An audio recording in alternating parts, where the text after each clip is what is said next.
పోలవరం ప్రాజెక్టులో కీలక భాగమైన డయాఫ్రమ్ వాల్ నిర్మాణం నాణ్యత, భద్రతా ప్రమాణాలపై ఉన్న ఆందోళనల నేపథ్యంలో centre for liberty chairman AB Venkateswara Rao, అధ్యక్షుడు నల్లమోతు చక్రవర్తి శుక్రవారం రాజమండ్రి బొమ్మూరులోని పోలవరం ప్రాజెక్టు అథారిటీ పీపీఏ కార్యాలయంలో అధికారులను కలిశారు.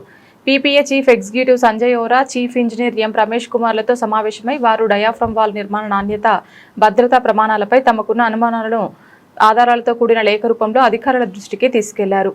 ఈ సందర్భంగా ఏబి వెంకటేశ్వరరావు మాట్లాడుతూ పోలవరం ప్రాజెక్టు నిర్మాణంలో అత్యంత కీలకమైన డయాఫ్రమ్ వాల్ ఇప్పటికే ఒకసారి దెబ్బతిన్న విషయాన్ని గుర్తు చేశారు. రెండోసారి జరుగుతున్న నిర్మాణంలో కూడా లోపాలు బయటపడుతున్నాయని పేర్కొన్నారు.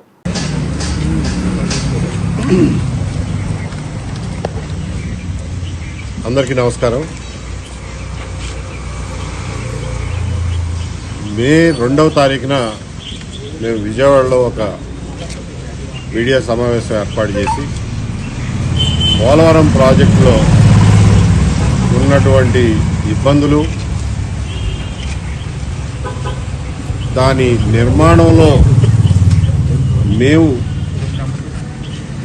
అధికారిక పత్రాల ద్వారా గమనించినటువంటి నిర్మాణ లోపాలు, వీటన్నిటినీ చాలామంది ఇరిగేషన్ ఇంజనీర్లు, ఎక్స్పర్ట్లతో మాట్లాడిన తర్వాత గంట సేపు వివరంగా ఆ రోజున పత్రికా సమావేశంలో ప్రతి విషయాన్ని ఎక్స్ప్లెయిన్ చేశాం.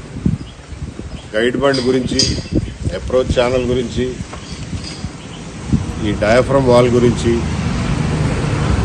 కాఫర్ డ్యాములు, అసలు మొదటి డయాఫ్రమ్ వాల్ ఎందుకు కొట్టుకుపోయింది, ఇవన్నీ ఎక్స్ప్లెయిన్ చేశాం. చేసిన తర్వాత మేము ప్రజలకు చెప్పిన విషయాలనే ఒక లేఖ రూపంలో సిడబ్ల్యూసికి, ఆంధ్రప్రదేశ్ గవర్నమెంట్కి, పీపీఏకి, జలశక్తి మంత్రిత్వ శాఖ, భారత ప్రభుత్వానికి అందరికీ పంపించాం. దాని మీద యాక్షన్ తీసుకోమన్నాం. మేము రేజ్ చేసిన ఇష్యూస్ మీద అవసరమైనటువంటి యాక్షన్ తీసుకోండి అన్నాం. ఏమీ చలనం కనపడలేదు. దాంతో మార్చి 23వ తారీఖున అయ్యా ఒకసారి మిమ్మల్ని కలిసే అవకాశం ఇవ్వండి, మాకు మేము కలిసి ఇవన్నీ మీకు ఎక్స్ప్లెయిన్ చేస్తామని చెప్పాం. దాని మీద కూడా పెద్దగా ఏమీ స్పందన రాలేదు. గత నెల రోజుల నుంచి ఎదురు చూస్తూనే ఉన్నాం. మొన్న ఏప్రిల్ 27వ తారీఖు తేదీతో పీపీఏ రాజమండ్రి నుంచి మాకు ఒక ఉత్తరం పంపించారు. మీరేదో మాట్లాడాలన్నారు కదా, వచ్చి మాట్లాడండి, మాకు ముఖాముఖి చెప్పండి అని. దాని గురించి అని ఇవాళ టైం తీసుకుని 11 గంటలకు కలిసాం. ఇందులో ఓహరా గారు వచ్చి నెల రోజులు కూడా కాల, 15 రోజులే అయింది. ఈ పీపీఏకి మొదట్లో ఇది ఐఏఎస్ ఆఫీసర్ కింద అనుకున్నారు. సీఈఓగా ఐఏఎస్ ఆఫీసర్ని పెట్టాలనుకున్నారు. దినేష్ కుమార్ గారని కొన్నాళ్ళు ఉన్నారు, వెళ్ళిపోయారు. ఆ తర్వాత ఎవరో ఐఏఎస్ ఆఫీసర్లు రాలా. 9 సంవత్సరాల పాటు పీపీఏ ఇన్ఛార్జీల ఆధ్వర్యంలో నడిచింది.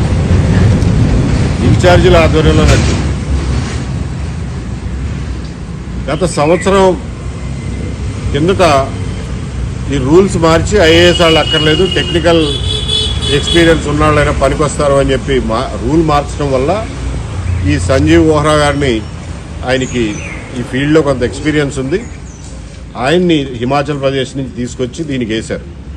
వేసి మొన్న 25వ తారీఖునే ఆయన హడావిడిగా ఇక్కడ ఆఫీస్ ఓపెన్ చేస్తున్నాడు. ఆఫీస్ తీసుకున్నాం కాబట్టి ఆయనకి ఇందులో కొన్ని ఇబ్బందులు ఉన్నాయని తెలుసు, కానీ ఎగ్జాక్ట్గా ఏంటన్నది ఆయనకి తెలియదు పాపం.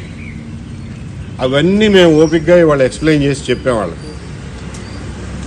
మనం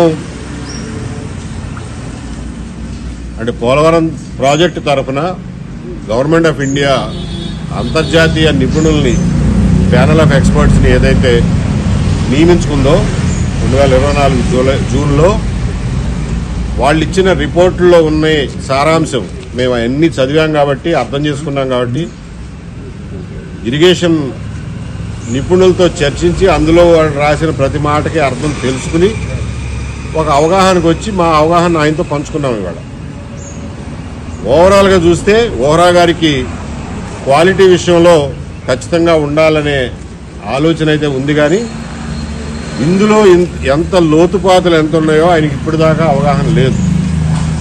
కొంత ఉంది, పూర్తి అవగాహన లేదు. మాకు తెలిసినవన్నీ మేము చెప్పాము, ఆయన నోట్ చేసుకున్నారు. లేదండి మాకు కూడా ఇది ప్రెస్టీజియస్ ప్రాజెక్టు, మేము క్వాలిటీ విషయంలో పొరపాటు జరగకుండా చేస్తామని చెప్పి మాకైతే ఆయన ఇంటెన్షన్ మీద, ఆయన ఉద్దేశాల మీద నమ్మకం ఉంది. కాకపోతే ఇందులో ఒక చిన్న ప్రాబ్లం ఏంటంటే ఈయన మాట ఎంతవరకు సాగుతుందో మనకు తెలియదు. ఒక పక్కన ఉన్నదేమో హేమాహేమీలు, కాంట్రాక్టర్లు, పెద్ద పెద్ద వాళ్ళు ఉన్నారు. కాబట్టి ఈయన మాట ఎంతవరకు సాగనిస్తారో తెలీదు. మేము ఖచ్చితంగా ఒకటి చెప్పేది ఏంటంటే,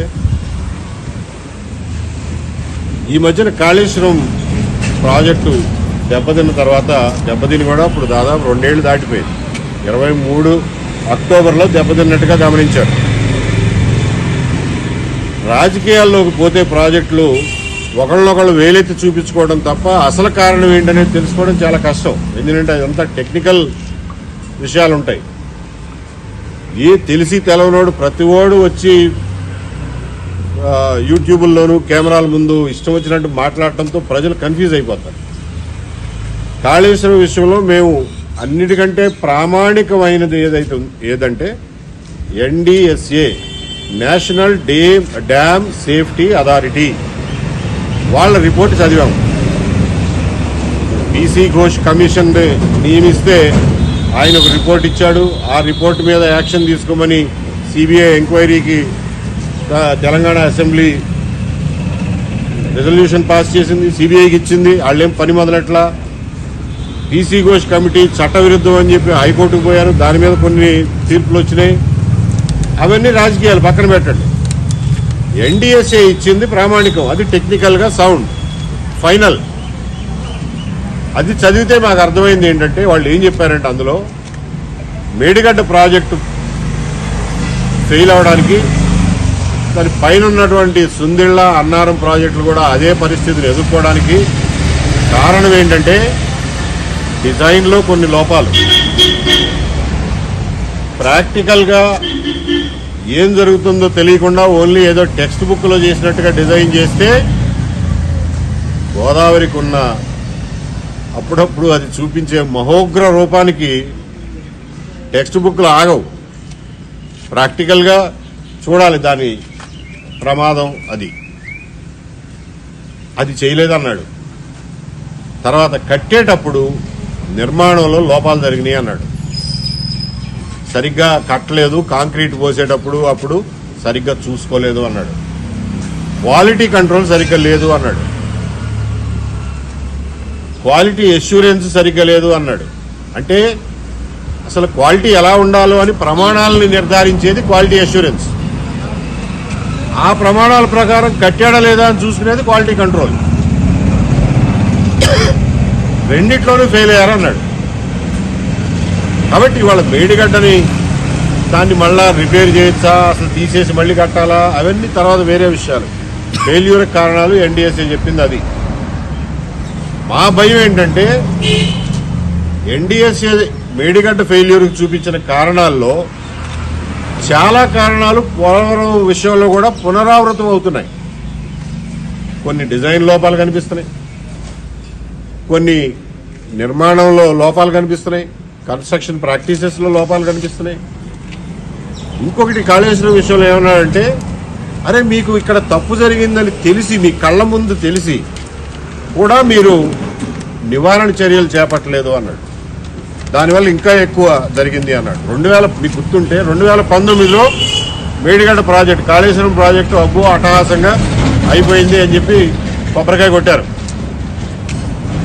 కొబ్బరికాయ కొట్టిన తర్వాత వచ్చిన మొదటి మొదటి వరదలోనే డౌన్ స్ట్రీమ్లో ఆ మేడిగడ్డ బ్యారేజ్ దిగువన బుడగలు, సుడులు అంటారు చూడండి, మనం సుడులు అంటాం, నీళ్ళు ఎట్లా తిరుగుతూ ఉంటాయి, కింద నుంచి బుడగలు వస్తున్నాయి. దాన్ని బ్లీడింగ్ అంటారు, బాయిలింగ్ అంటారు, వాటర్ బాయిలింగ్ అంటారు, వస్తున్నాయి.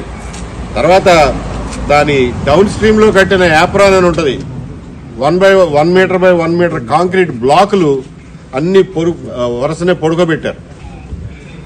ఆ ఉధృతికి ఆ బ్లాకులు మొత్తం కొట్టుకుపోయినాయి. అవన్నీ రుజువులే కదా. 2019లోనే రుజువులు కనపడి, అయినా కానీ మీరు కళ్ళు మూసుకున్నారు. 2020లో కనపడి, 2021లో కనపడి ఏం చేస్తున్నారు ఇన్నాళ్ళు అని ఇప్పుడు చివాట్లు పెడుతున్నాడు. అంటే అంతా అయిపోయినాక ఎన్డీఎస్ఏ వచ్చి చేయడం కాదండి. ఎన్డీఎస్ఏ అనేది కొంచెం అథారిటేటివ్గా, టెక్నికల్గా సౌండ్ మనుషులు ఉండేటటువంటి ఆర్గనైజేషన్ కాబట్టి ఆ ఎన్డీఎస్ఏతో మన పోలవరాన్ని కూడా ఇప్పుడే చెక్ చేయించండి.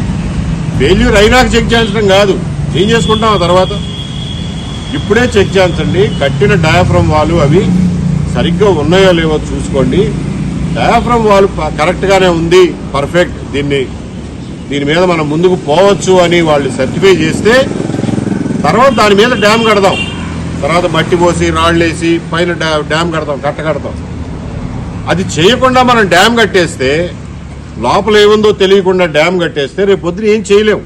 దాన్ని ఏమన్నా రిపేర్ చేయాలన్నా పైన ఉన్నది మొత్తం తీయాలి. కాబట్టి ముందు ఆ పని చేయండి అని రిక్వెస్ట్ చేస్తున్నాం. అక్కడ అయితే ఇక్కడ అవ్వాలని ఏముందా అని మీరు అడగొచ్చు. గైడ్ బండ్ విషయంలో మనం ఆల్రెడీ ఒకసారి ఫెయిల్ అయ్యాం. వీళ్ళే డిజైన్ చేశారు, సిడబ్ల్యూసి ఇచ్చిన డిజైనే. మన గవర్నమెంట్ ఆఫ్ ఆంధ్రప్రదేశ్ జలవనరుల శాఖ ఇచ్చినటువంటి గ్రౌండ్ రిపోర్ట్, అంటే నేల ఎట్లుంది, అందులో ఇసుక ఎంత ఉంది, మట్టి ఎంత ఉంది, ఎన్ని పొరల్లో ఇసుక ఉంది, ఎన్ని పొరల్లో మట్టి ఉంది, ఎంత మందాన ఉంది, అదంతా గ్రౌండ్ డేటా ఇచ్చింది మనం. దాన్ని బేస్ చేసుకుని సిడబ్ల్యూసి వాడు డిజైన్ ఇచ్చాడు. వాళ్ళు ఇచ్చిన డిజైన్ ప్రకారం కట్టామంటారు మెగా ఇంజనీరింగ్. మొత్తానికి గైడ్ బండ్ పాడైంది. ఇప్పుడు ఎవరు కారణం దీనికి అని అడిగితే ఒకళ్ళు సమాధానం చెప్పండి. ఒకళ్ళు వేలు చూపించుకుంటున్నారు. ఇది రేపు పొద్దున జరగకూడదు కదా పోలవరం విషయంలో.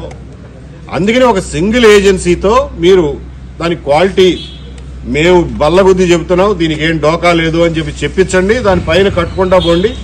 4 నెలలు ఒక సీజన్ లేట్ అయినా పర్వాలేదు. పుష్కరాలకి వచ్చేవాళ్ళు పోలవరం పోరు. పుష్కరాలకి పోలవరంకి ఏం సంబంధం లేదు. పుష్కరాలే, పోలవరమే. పుష్కరాలు ప్రతి 12 సంవత్సరాలకి ఒకసారి వస్తాయి. పోలవరం మళ్ళీ రాదు, ఒక్కసారే కట్టగలం. దానికి ఏమాత్రం 5 పైసలు అనుమానం ఉన్నా కానీ ఆ అనుమానం తీర్చుకుని ముందుకెళ్లాల్సిన అవసరం ఉంది పోలవరం విషయంలో. తరఫున ఈరోజు సెంటర్ ఫర్ లిబర్టీ తరఫున Polavaram project authority CEO Sanjeev Bora గారిని కలవటం జరిగింది. ఏబి వెంకటేశ్వర గారు నేను కలిసాం.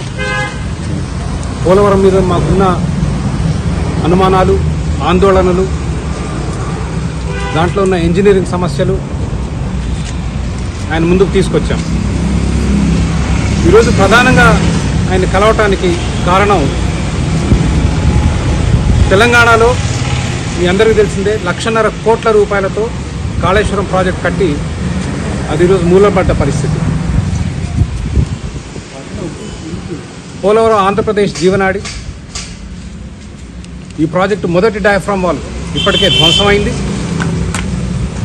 ఈ ప్రాజెక్టులోని గైడ్ బండ్ మీ అందరికీ తెలిసిందే 2023 వచ్చిన వరదల్లో ధ్వంసమైంది. ధ్వంసమైన డయాఫ్రామ్ వాల్ రెండోసారి కడుతున్నారు. ఈ డయాఫ్రామ్ వాల్ రెండోసారి కట్టే దాంట్లో కూడా చాలా లోటుపాట్లు ఉన్నాయి. ఇది అంతర్జాతీయ నిపుణులు,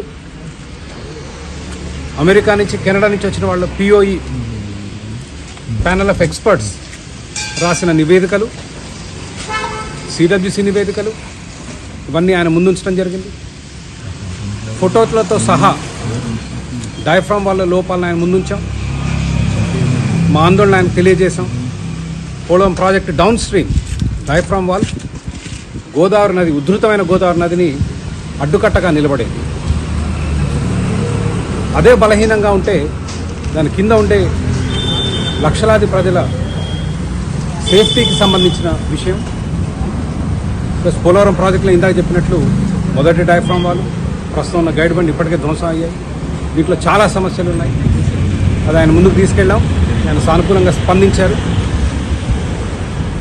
ఆయన ఈ మధ్య టీపీఎస్ సీఈఓగా వచ్చారు కాబట్టి ఆయన కొంత సమయం పడుతుంది విషయం అవగాహన చేసుకోవడానికి. దాని కొన్ని పరిష్కారాలు మేము ఆయనకు సూచించడం జరిగింది. ఆ పరిష్కారాల గురించి ఏబి వెంకటేశ్వర గారు మాట్లాడమని కోరుతున్నాను.